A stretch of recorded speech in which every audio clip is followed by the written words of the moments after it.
Welcome back to the channel, everybody. Today we are getting this STI running. I know I feel like this has been dragged out for so long, but I finally have got some answers on what has been causing us to not get this car running. We think it's an issue of the transmission actually not being properly aligned, because it should shift regardless no matter what, even if the splines were completely forced its way on there. So today we are going to get that sorted out, figure out what is not aligned properly, get that fixed, and then for the slave issue, I can't believe I never thought of this. I'm just going to unbleed it and compress it, and then I can always just rebleed the system and then engage it back. Don't know why I didn't think about that. I completely spaced my head of that, so I don't have to go buy a new one. I can just reuse that one and just unbleed it. Other than that, we are ready to start this car. So today I went ahead and got some propane so it's not absolutely freezing cold in the shop. But with that being said, unfortunately it is going to be very loud with that heater. I just want to be able to work without being in a freezing environment. So there might be a lot of time lapses and whatnot, not actually me talking to you guys because it is quite loud in there with that heater on. But with that being said, no matter what, this car is running today. Or I guess we should say cranking over. I'm hoping it runs, but we're going to get this car to at least crank over today. But to ensure that the shop is at least semi-warm, I'm gonna go ahead and throw the propane heater in the shop. I'm gonna let it run for about like 45 minutes before I get in there. So hopefully the shop is decently warm when I get in there, and then I can get straight into working without being in the freezing cold.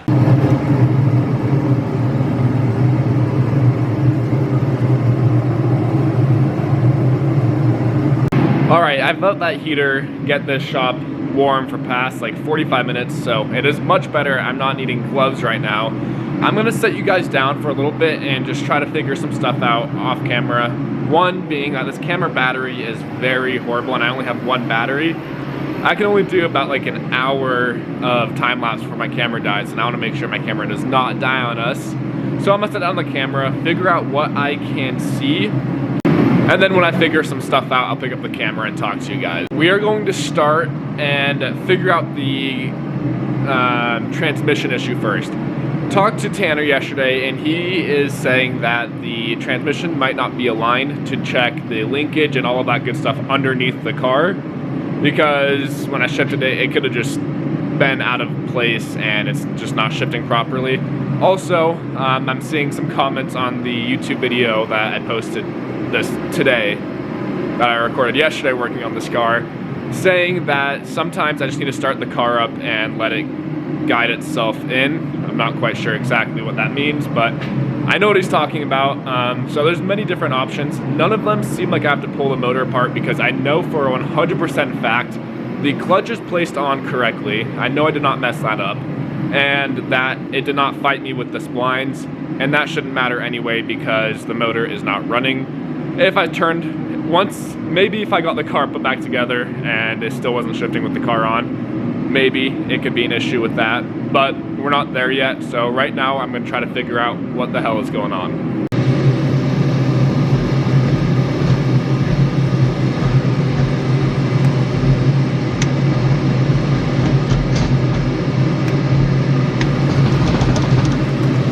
Alright, as you guys saw, I can freely go through every single gear now, and truthfully, I do not know what I did to change it. I've been working on it for like the past 30 minutes. Nothing I did makes sense of what would happen, but I'll kind of walk you guys through what I did. So under the car, I went ahead and removed this like heat shield that goes over the exhaust that sits right underneath the transmission. I removed that because then I had visible access to the shifter linkage and all that good stuff, so I could see if anything looked out of place. And to my eye, nothing looked out of place. I've never dealt with transmission and that stuff before, so I don't know quite exactly what I'm looking at.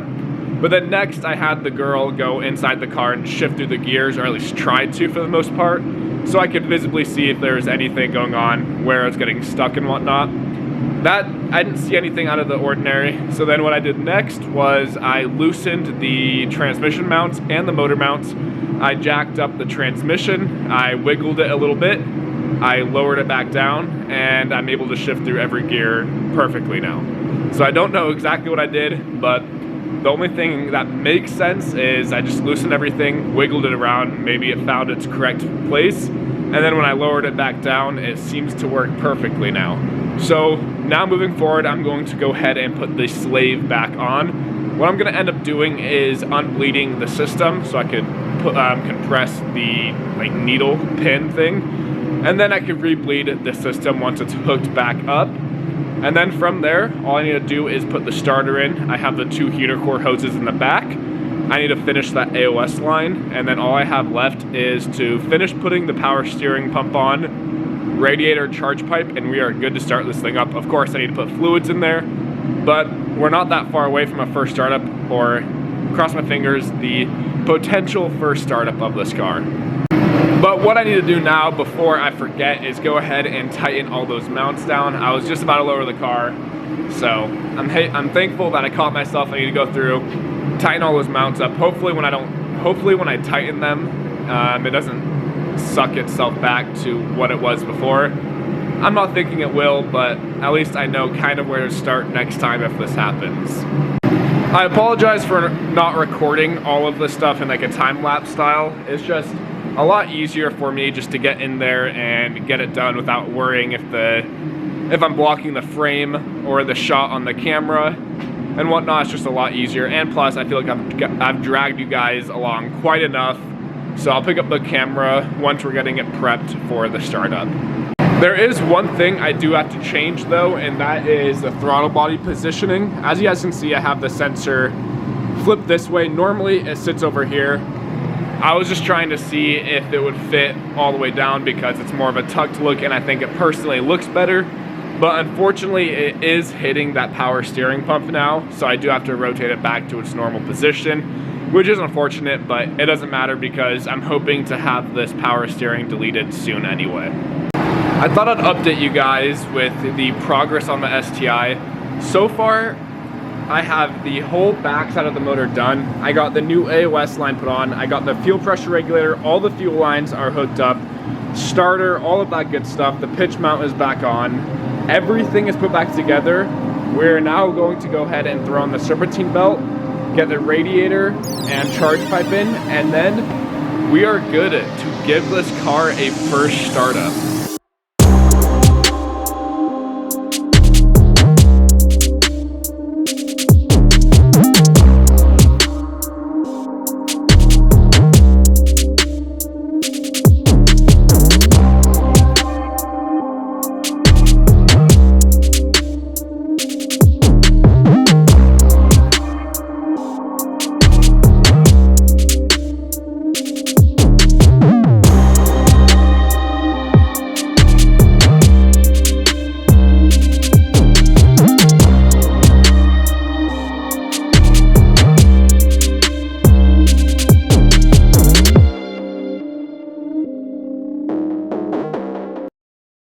So yeah, all we have left to do is to throw in fluids and get a startup on here. It is currently 5:07 and I started this sometime in the afternoon, so realistically not that much time, and I went through and make sure I took my time doing this. That's why I wasn't really recording a whole lot for you guys, but now that this car is put back together, I'll be recording and hopefully getting our successful first startup on this car. Before I add fluids off camera, I'm gonna go through and just make sure everything is plugged back in. Anything that needs to be plugged in is plugged in. And then I will set you guys on the tripod, add the fluids, and then get a startup on here. Well, we do have a slight problem. As I was doing my whole checklist to make sure this car was good to start, I noticed the only thing I'm missing is my oil feed line. I have no idea where it is. It's not connected to either side. I know I had it. My shop is a ginormous mess right now, so it's hard to track down things. But I have been struggling to find where this feed line is. So that is the only thing that is stopping us right now from getting a startup on this car.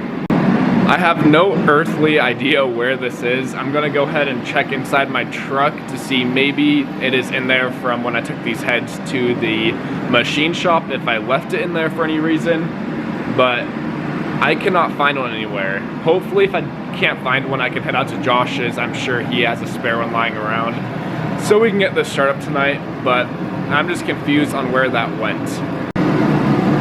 I found it. It was laying right against this wall in my cabinet. Don't know how I missed that, but thankfully I found it. I'm gonna go ahead and throw this on now.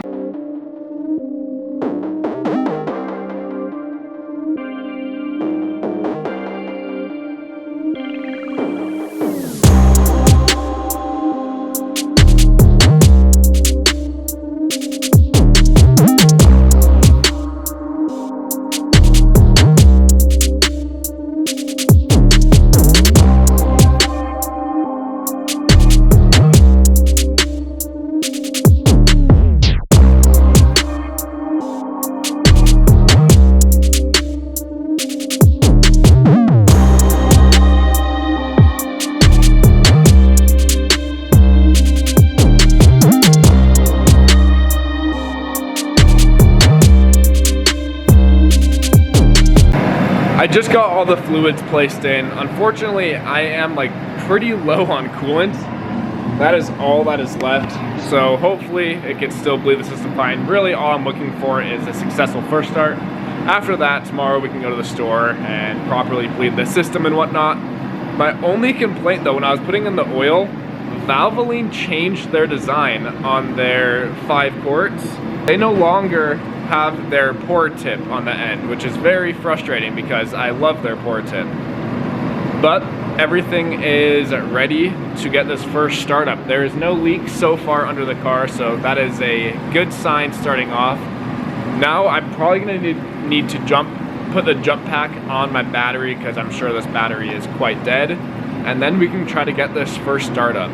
So right now I have the battery jump pack hooked up. I disconnected the crank sensor. It's still placed on there so I can clip it back in later, but the crank sensor is disconnected. I'm gonna go ahead and go into the car and crank it over until my oil pressure light turns off, and then from there I can connect the crank sensor back up, and we should be able to have enough oil pressure and start this thing right up.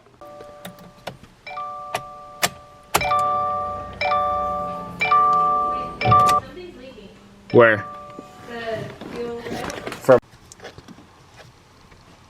Where are my keys? Well guys, unfortunately, my car battery is dead and the jump pack is dead. So I don't know what to do.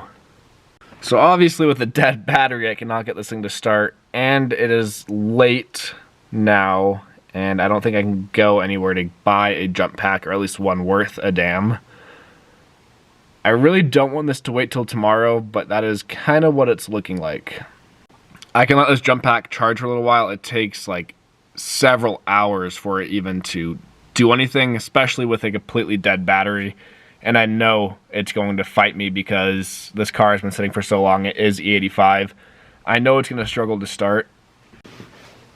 We decided to throw Cody's battery on to see if I have enough voltage to build oil pressure.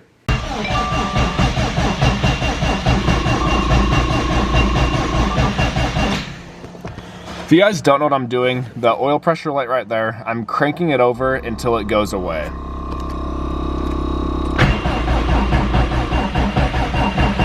You want to check under the car, make sure we're good? Yeah, I'm looking. It's wet, but that's not oil.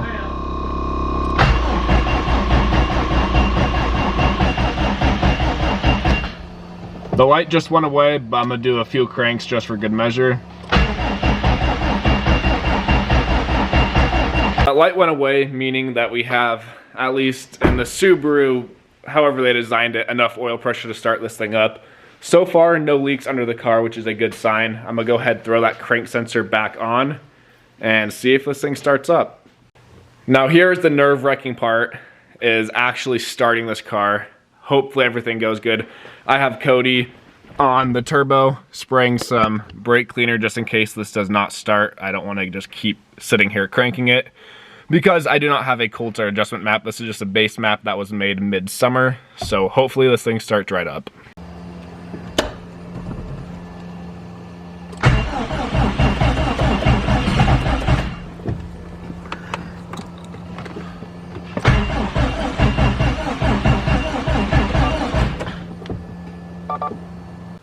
As you guys saw, it is wanting to crank over. It sounds completely healthy, which is a good sign, but unfortunately it's just way too cold and I do not have a proper cold start adjustment map on this. I'm not really trying to keep cranking it and flood it, so I am going to wait until tomorrow until Josh can get me a new base map for this car. But in the meantime, tomorrow while I'm waiting on him, I do have 2 small leaks I need to fix. Well, one I already took care of.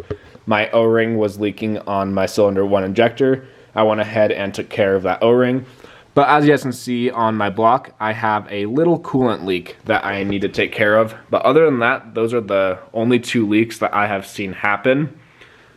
But other than that, everything seems completely healthy and normal. I'm just don't want to push it, and I don't want to keep spraying brake fluid into the turbo to try to start it because it's not really the most healthy way to do it. I thought it would start a lot easier. But it is absolutely freezing cold here, so I'll just wait on Josh to give me a new map. So unfortunately, I was not able to get the cold start that I wanted today, but we, in my opinion, made some great progress. The car is ready to start. I just don't want to keep pushing it. Well, unfortunately, that is going to end today's video. I didn't really want to keep pushing the car. I did not want to flood it or anything like that. So I am going to just wait on a base map from Josh, a new one. But tomorrow is his birthday celebration, so I don't know how busy we'll be. I don't want to push him too much as he's celebrating his birthday, but I'm crossing my fingers we can get a new map to start this thing up tomorrow. Anyway, I hope you guys enjoyed this video, and I'll see you guys in the next one.